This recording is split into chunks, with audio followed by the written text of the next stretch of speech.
just reduce poverty. I believe that if it's properly managed, it can actually wipe out poverty.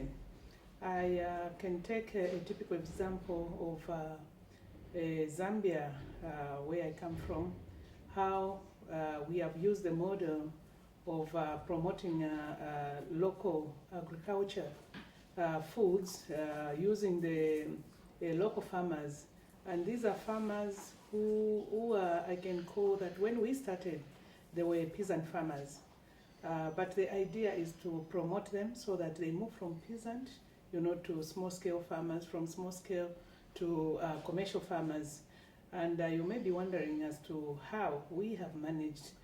Quite all right, we go into the rural areas, we arrange these women. I'm mentioning women because they are the majority. For men, maybe out of 100%, I can say they're only about 5, those that join the women. What we do is we arrange them in such a way that we train them from post-harvest. And sometimes we found that the training actually is very, very expensive, and this is where we bring in the partners. These are international NGOs and some of the local NGOs, because those have got the muscles to bring the farmers together. And then we move in ourselves, we do the training in areas of hygiene, curative values, cultural values of food, 14, 16 methods of cooking. And also we introduce the entrepreneurship, because we discovered that the farmers, they had the highest dependence syndrome, whereby even when you train them, they are not moving, they want you to continue going there. That is the reason why we brought in the entrepreneurship program. And also in that same one, there is the ethical behavior for the farmers, as well as the costing element, whereby the farmer should cost the produce by the end of the day. And we discovered that actually it started working.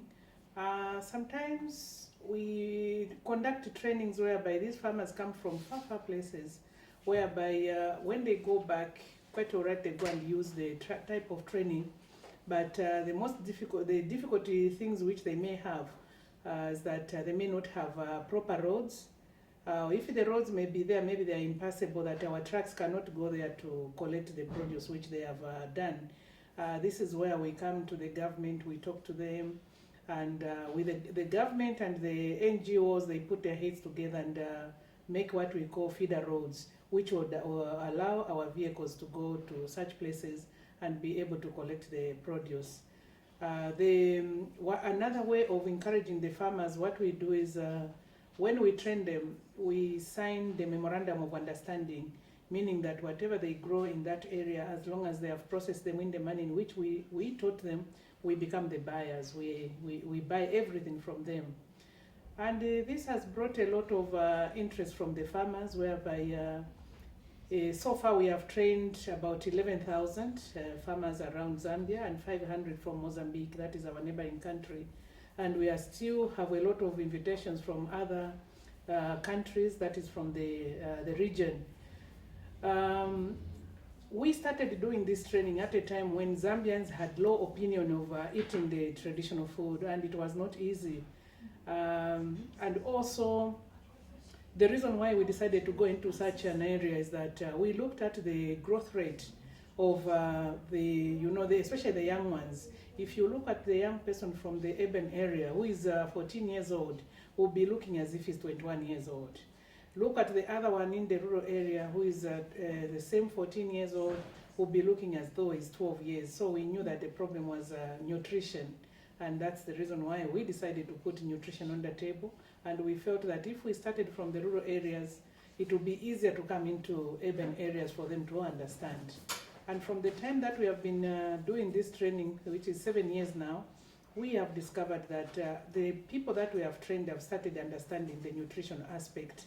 And now from the urban areas, we had to do a lot of work for them to understand and for them also to appreciate the foodstuffs. One, we started by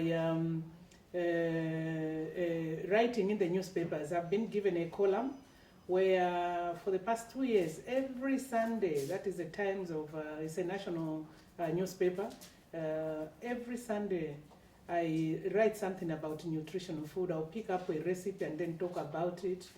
And it works very well because a lot of people respond to such columns. And again, I've been given also a platform on the national radio. Every Saturday of the week, of the month, I tackle the talking show, a radio talk show, where we invite people to call in. They can ask any question about nutrition, how they can apply nutrition to themselves.